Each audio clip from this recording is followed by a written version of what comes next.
A paz do nosso Senhor Jesus Cristo.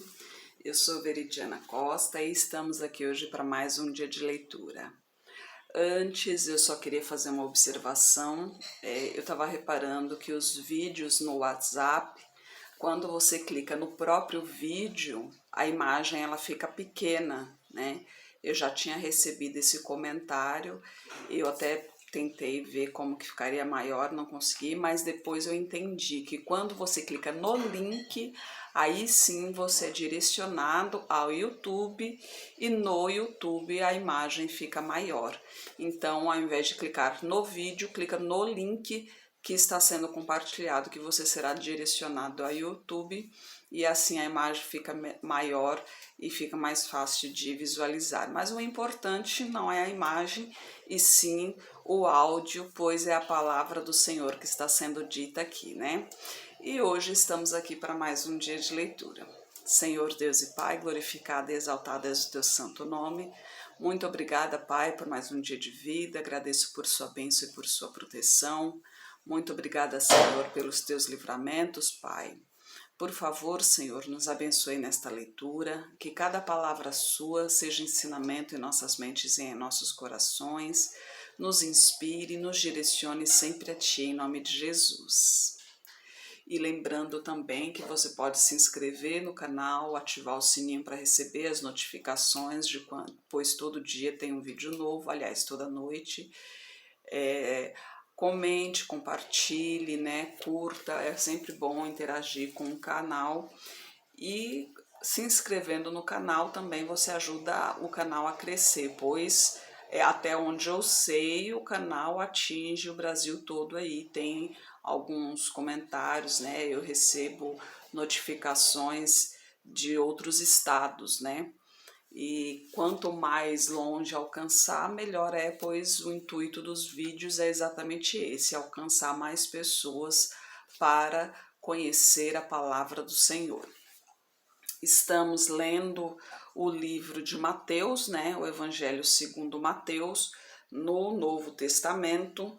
O gostoso desse livro é que a gente escuta muito a palavra de Jesus Cristo, né, quando ele esteve na terra, ensinando muitas coisas, né, e aqui ele ensinou diretamente ali, face a face, né, com as pessoas. Hoje a gente vai ver a parábola das bodas, no capítulo 22. Então Jesus Cristo, tomando a palavra, tornou a falar-lhe em parábolas, dizendo: O reino dos céus é semelhante a um certo rei que celebrou as bodas de seu filho e enviou seus servos a chamar os convidados para as bodas, mas estes não quiseram vir. Depois enviou outros servos, dizendo: Dizei aos convidados: eis que tenho o meu jantar preparado, os meus bois e cevados já mortos e tudo já pronto. Vinde às bodas. Eles, porém, não fazendo caso, foram um para o seu campo, outro para o seu comércio, e outros, apoderando-se dos servos, os ultrajaram e mataram. E o rei, tendo notícia disto, encolerizou-se e, enviando os seus exércitos, destruiu aqueles homicidas e incendiou a sua cidade. Então diz aos servos: as bodas, na verdade, estão preparadas, mas os convidados não eram dignos. E depois as saídas dos caminhos, e convidai para as bodas a todos os que encontrardes. E os servos, saindo pelos caminhos, ajuntaram todos quantos encontraram, tanto maus como bons. E a festa nupcial foi cheia de convidados. E o rei, entrando para ver os convidados, viu ali um homem que não estava ultrajado com veste de núpcias, e disse-lhe: Amigo, como encontraste aqui não tendo veste nupcial? E ele emudeceu. Disse então o rei aos servos: Amarrai-o de pés e mãos, levai-o e lançai-o nas trevas exteriores. Ali haverá pranto e ranger de dentes, porque muitos são chamados, mas poucos os escolhidos. Então, retirando-se os fariseus, consultaram entre si como o surpreenderiam em alguma palavra. Lembrando que aqui os fariseus estavam tentando achar um motivo para prender a Jesus Cristo, né? Mas Jesus Cristo era visto por todos ali como um profeta, então não podiam prendê-lo por qualquer motivo, porque senão iria incitar o povo, né? E enviaram-lhe os seus discípulos com os herodianos, dizendo: Mestre, bem sabemos que és verdadeiro, e ensinas o caminho de Deus segundo a verdade, e de ninguém se te dá, porque não olhas a aparência dos homens. Dize-nos, pois, que te parece? É lícito pagar o tributo a César ou não? Jesus, porém, conhecendo a sua malícia, disse: Por que me experimentais, hipócritas? Mostrai-me a moeda do tributo. E eles lhes apresentaram um dinheiro. E ele lhes disse: De quem é esta efígie e esta inscrição? Dizem-lhe eles: De César. Então ele lhes disse: Dai, pois, a César o que é de César, e a Deus o que é de Deus. E eles, ouvindo isto, maravilharam-se e, deixando-o, se retiraram. Aqui também mais um exemplo que Jesus nos deu, né? Eu falei sobre isso, nós lemos sobre isso, acho que foi ontem ou anteontem, sobre quando Pedro pegou o peixe, né, e tirou um dinheiro de dentro do peixe para pagar o tributo.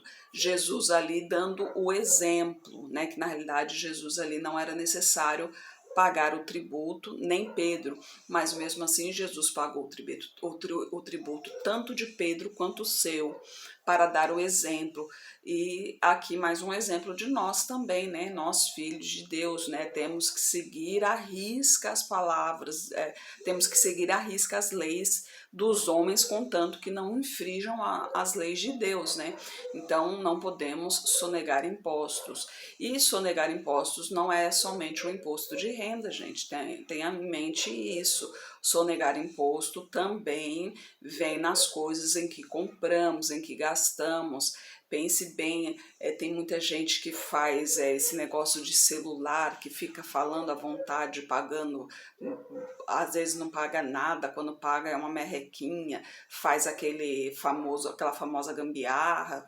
Então, que sirva de reflexão se realmente você está fazendo tudo dentro da lei, porque o demônio ele se aproveita de deslizes, né, para te afastar da presença do Senhor, e isso com certeza lhe será cobrado. Não é porque é pequeno que não lhe será cobrado. E lembre-se, não existe pequeno erro, grande erro.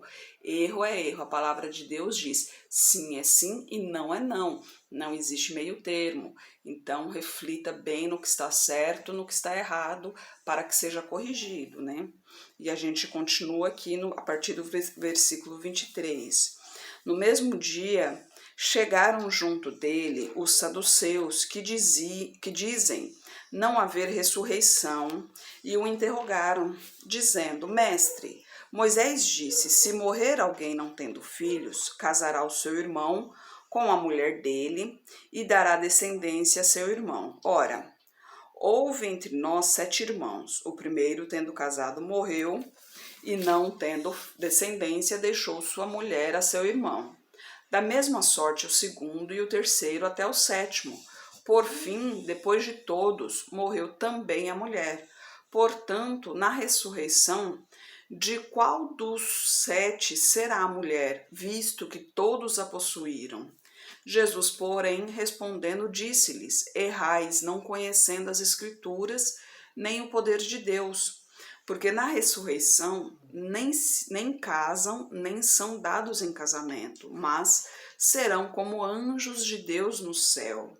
E acerca da ressurreição dos mortos, não tendes lido o que Deus vos declarou, dizendo: Eu sou o Deus de Abraão, o Deus de Isaque e o Deus de Jacó? Ora, Deus não é Deus dos mortos, mas dos vivos. E as turbas, ouvindo isto, ficaram maravilhadas da sua doutrina.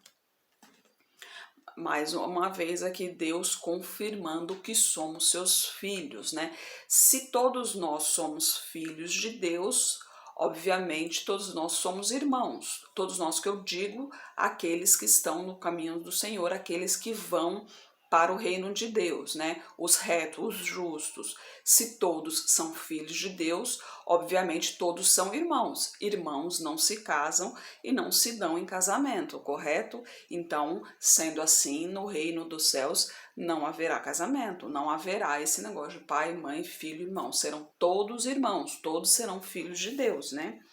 E continuamos no versículo 34.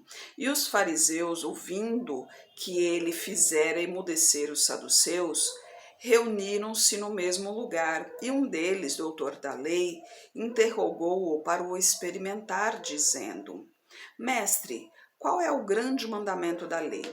E Jesus disse-lhe: Amarás o Senhor teu Deus de todo o teu coração, de toda a tua alma e de todo o teu pensamento. Este é o primeiro e grande mandamento. E o segundo, semelhante a este, é: amarás o teu próximo como a ti mesmo. Destes dois mandamentos dependem toda a lei e os profetas. E estando reunidos os fariseus, interrogou-os Jesus, dizendo: Que pensais vós do Cristo? De quem é filho? Eles disseram-lhe: de Davi. Disse-lhes ele: Como é então que Davi em espírito lhe chama Senhor, dizendo: Disse o Senhor ao meu Senhor: Assenta-te à minha direita, até que eu ponha os teus inimigos por escabelo de teus pés. Se Davi, pois, lhe chama Senhor, como é seu filho? E ninguém podia responder-lhe uma palavra, nem desde aquele dia ousou mais alguém interrogá-lo. E aqui no versículo 20, no capítulo 23, vê a religião de aparência dos fariseus. É só uma reflexão aqui, né, sobre os mandamentos. Os dois primeiros mandamentos são os primordiais, né, que Jesus Cristo aqui fala. Mas lembre-se que ele não está falando que os outros não são. Ele está falando, ó, destes dois mandamentos dependem toda a lei e os profetas. Ou seja, toda a lei. Não é que se deve seguir somente esses dois mandamentos. Esses dois mandamentos são os principais e desses dois mandamentos,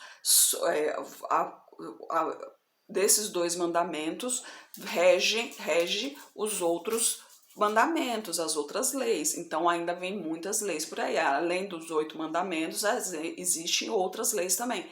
Lembre-se que no começo da Bíblia tem muitas leis, né? Como, por exemplo, você ferir uma pessoa com ou sem intenção, você matar uma pessoa com ou sem intenção, você ferir um animal com ou sem intenção. Lembra das cidades de refúgio, que eram 3 cidades de um lado, 3 cidades de outro. Cada cidade, no caso as cidades seriam as prisões, cada uma para cada tipo de crime, né? As cidades seriam as prisões para cada tipo de crime, aquelas com intenção, sem intenção. Por exemplo, a sem intenção, o vingador não passaria por ela, porque a com intenção, o vingador da morte passa por ela para matar a pessoa, entendeu? Então, tem muita coisa por aí. Os 2 mandamentos, os 2 primeiros são os principais que regem os outros mandamentos e as outras leis, tá? Não vai achar que somente os 2 mandamentos precisa seguir só os 2 e o resto não importa. Não é assim, não é isso que Jesus Cristo está falando, viu? E vamos ver aqui no capítulo 23, a religião de aparência dos filisteus, dos fariseus, né? Jesus Cristo falando. Então, falou Jesus à multidão e a seus discípulos, dizendo: Na cadeira de Moisés estão assentados os escribas e fariseus. Todas as coisas, pois, que vos disserem que observeis, observai-as e fazei-as, mas não procedais em conformidade com as suas obras, porque dizem e não fazem. Pois atam fardos pesados e difíceis de suportar, e os põem aos ombros dos homens. Eles, porém, nem com o dedo querem movê-lo. e fazem todas as obras a fim de serem vistos pelos homens, pois trazem largos filactérios e alargam as franjas das suas vestes, e amam os primeiros lugares nas ceias e as primeiras cadeiras nas sinagogas, as saudações nas praças e os serem chamados pelos homens, Rabi, Rabi. Vós, porém, não queirais ser chamados Rabi, porque um só é o vosso mestre, a saber, o Cristo, e todos vós sois irmãos, e a ninguém na terra chameis vosso Pai, porque um só é o vosso Pai, o qual estás nos céus. Nem vos chameis mestre, porque só é o vosso mestre, que é o Cristo. O maior dentre vós será o vosso servo. E o que a si mesmo se exaltar, será humilhado, e o que a si mesmo se humilhar, será exaltado. Mas ai de vós, escribas e fariseus, hipócritas, pois que fechais aos homens o reino dos céus, e nem vós entrais, nem deixais entrar aos que estão entrando. Ai de vós, escribas e fariseus, hipócritas, pois que devorais as casas das viúvas, sob pretexto de prolongadas orações, por isso sofrereis mais rigoroso juízo. Ai de vós, escribas e fariseus, hipócritas, pois que percorreis o mar e a terra para fazer um prosélito, e depois de o terdes feito, o fazeis filho do inferno 2 vezes mais do que vós. Ai de vós, condutores de cegos, pois que dizeis, qualquer que jurar pelo templo, isso nada é, mas o que jurar pelo ouro do templo, esse é devedor. Insensatos e cegos, pois qual é maior, o ouro ou o templo que santifica o ouro? E aquele que jurar pelo altar, isso nada é, mas aquele que jurar pela oferta que está sobre o altar, esse é devedor. Insensatos cegos, pois qual é maior, a oferta ou o altar que santifica a oferta? Portanto, o que jurar pelo altar, jura por ele e por tudo o que está sobre ele. E o que jurar pelo templo, jura por ele e por aquele que nele habita. E o que jurar pelo céu, jura pelo trono de Deus e por aquele que está sentado nele. Ai de vós, escribas e fariseus hipócritas, pois que dizimais a hortelã, o endro e o cominho, e desprezais os mais importantes da lei, o juízo, a misericórdia e a fé. Deveis, porém, fazer estas coisas sem omitir aquelas, condutores de cegos, que coais um mosquito e engolis um camelo. Ai de vós, escribas e fariseus hipócritas, pois que limpais o exterior do copo e do prato, mas o interior está cheio de rapina e de iniquidade. Fariseu cego, limpa primeiro o interior do copo e do prato, para que também o exterior fique limpo. Ai de vós, escribas e fariseus hipócritas, pois que sois semelhante aos sepulcros caídos, que por fora realmente parecem formosos, mas interiormente estão cheios de ossos de mortos e de toda a imundícia. Assim também vós exteriormente pareceis justos aos homens, mas interiormente estáis cheios de hipocrisia e de iniquidade. Ai de vós, escribas e fariseus hipócritas, pois que edificais os sepulcros dos profetas e adornais os monumentos dos justos, e dizeis, se existíssemos no tempo de nossos pais, nunca nos associaríamos com eles para derramar o sangue dos profetas. Assim, vós mesmos testificais que sois filhos dos que mataram os profetas. Enchei vós, pois, a medida de vossos pais, serpentes, raças de víboras, como escapareis da condenação do inferno? Portanto, eis que eu vos envio profetas, sábios e escribas, a uns deles materiais e crucificareis, e a outros deles açoitareis, nas vossas sinagogas, e os perseguireis de cidade em cidade, para que sobre vós caia todo o sangue justo que foi derramado sobre a terra, desde o sangue de Abel, o justo, até o sangue de Zacarias, filho de Baraquias, que mataste dentre o santuário e o altar.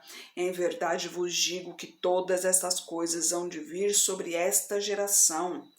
Jerusalém, Jerusalém, que mata os profetas e apedrejas os que te são enviados. Quantas vezes quis eu ajuntar os teus filhos, como a galinha junta os seus pintinhos debaixo das asas, mas tu não quisestes. Eis que a vossa casa vai ficar-vos deserta, porque eu vos digo que desde agora me não vereis mais, até que digas: bendito o que vem em nome do Senhor. Glórias a Deus, louvado seja Senhor. Aqui Jesus chamando a atenção do povo, né? E isso realmente ainda existe, muita gente fazendo ali aquela encenação, né? Aquela encenação de que está servindo a Deus, né? Mostrando que está servindo a Deus, orando, fazendo todo aquele auê, todo aquele teatro, mas no fundo do seu coração só tá vendo o cifrão, né? Só tá querendo ver as notas caindo ali, né? No altar, só tá querendo ver o dinheiro entrar. Infelizmente, ainda existe muito disso, né? Mas a nossa obrigação como filhos de Deus é fazer o quê? É proclamar a palavra do Senhor, é levar o nome do Senhor às pessoas que não conhecem, né? É seguir aos mandamentos do Senhor, é chamar a atenção de seu irmão quando ele ver que ele estiver fazendo algo errado. Sim, chamar a atenção do irmão, sim. Não é, se ele estiver fazendo algo errado, você tem que chamar a atenção. Nós lemos isso recentemente, acho que foi até aqui em Mateus mesmo, que fala que você tem que chamar a atenção. E se ele não receber, aqui inclusive diz que você tem que chamar 2 testemunhas, para que testifique que você chamou atenção ali, né? Hoje em dia não precisa tanto, mas você tem que chamá-lo de canto. A questão é que se você não chamar, se você é como você ver um assalto, por exemplo, e não chamar a polícia, né? Você está sendo conivente com o assalto, você está sendo cúmplice com o assalto. A lei humana é assim, e a lei de Deus também é isso. Você vê o seu irmão fazendo algo errado, se você não chamar-lhe atenção, você está sendo conivente com o erro. Então temos muito o que refletir, que são pequenas coisas, são nesses detalhes que o demônio se aproveita para nos afastar da presença do Senhor. São nessas coisas pequenas que muitas vezes a gente pensa, é uma coisinha de nada, né? Aquela famosa mentirinha branca, por exemplo, né? É uma mentirinha de nada, não vai dar em nada, né? Mas é aí que a gente se engana. O demônio vem por ali, vem pelas beiradinhas, começa com uma mentirinha branca, começa com aquilo ali, depois vai aumentando, e quando a gente vai ver, já está no fundo do poço, já se afastou da presença do Senhor, já está no fundo do poço. Então temos que tomar muito cuidado. A palavra de Deus diz o quê? Vigiai e orai. Ele fala o quê primeiro? Vigiai, vigiai, vigiai, o tempo todo. O único momento em que a gente não vigia é no momento do sono. Por quê? Porque Deus vigia por nós, né? Mas enquanto estamos acordados, nós temos sim que vigiar o tempo todo e sempre orando ao longo do dia, não é só no momento em que a gente está no nosso aposento, que a gente ajoelha e tal, não, ao longo do dia, está no trabalho, fez uma pausa, no momento do banho, antes de fazer uma ligação, respira um pouquinho ali, faz uma oração rápida. A todo momento você pode fazer uma pequena oração, né? Um pequeno louvor ali, sempre lembrar de Deus. Deus fica muito feliz com isso e nos faz muito bem também, porque nos leva cada vez mais à presença do Senhor, nos deixa mais íntimo do Senhor. E quanto mais íntimo do Senhor, mais protegido a gente fica, mais leve a gente fica, porque lembre-se que o fardo de Deus é leve, né? O fardo de Deus é leve, ele tira esse peso do mundo que fica sobre nós e nos entrega o fardo dele que é leve. Então é muito bom servir ao Senhor. E a gente tem que propagar cada vez mais a palavra do Senhor, cada vez mais o nome do Senhor, para que mais pessoas possam conhecer, possam entender, possam experimentar quão maravilhoso é seguir esse caminho e possa ter a oportunidade de participar, né, do plano de salvação, de participar do reino de Deus, né? Porque o dia do julgamento vem para todos, independente de você acreditar ou não, ele chegará, né? Eu espero que você acredite, que você busque o caminho certo para que seja salvo. Porque se você não acreditar, infelizmente vai ser o caminho de morte, né? O caminho do sofrimento. Então esse é o intuito dos vídeos, né? Para lhe abrir os olhos, para lhe mostrar o caminho da salvação. E eu espero que esteja conseguindo, que esteja alcançando o objetivo, porque isso aqui tudo é para a honra e glória do nosso Senhor Jesus Cristo. Senhor Deus e Pai, glorificado e exaltado és o teu santo nome. Muito obrigada, Pai, por tuas palavras, por tuas mensagens, Pai. Eu peço a Ti, Senhor, que a Tua palavra esteja alcançando todos os corações das pessoas que ouvem, Pai. Que essas pessoas tenham a oportunidade de conhecer a Ti, Pai, de experimentar servir-te, Pai, de experimentar andar em Teu caminho, Senhor, em nome de Jesus, Pai, para sentir a Tua presença, Pai, para ver quão maravilhoso é poder andar em teus caminhos, Pai. Esteja com essa pessoa que está orando comigo, Pai. Manifeste o teu poder na vida dela, Senhor. Não sei o que lhe aflige, mas o Senhor sabe, Pai. Toque exatamente aonde ela necessita, Pai, em nome de Jesus, Senhor. Peço a Ti, Pai, por toda a minha parentela, por toda a parentela de meu esposo, derrama a Tua unção sobre cada um deles, Pai. Manifeste o Teu poder na vida de cada um, Senhor. Traga todos para o Seu caminho, Pai. Peço a Ti pelos nossos governantes, pelas nossas autoridades, que os Teus anjos estejam guiando cada um deles de acordo com a Tua vontade, Pai. Peço a Ti pelos Teus filhos, Pai, que cada um de nós, Pai, sejamos capacitados cada vez mais para proclamarmos o Teu Evangelho, Senhor. É o que eu oro em nome de Jesus. Amém. Que Jesus Cristo esteja em seu coração e que Deus abençoe.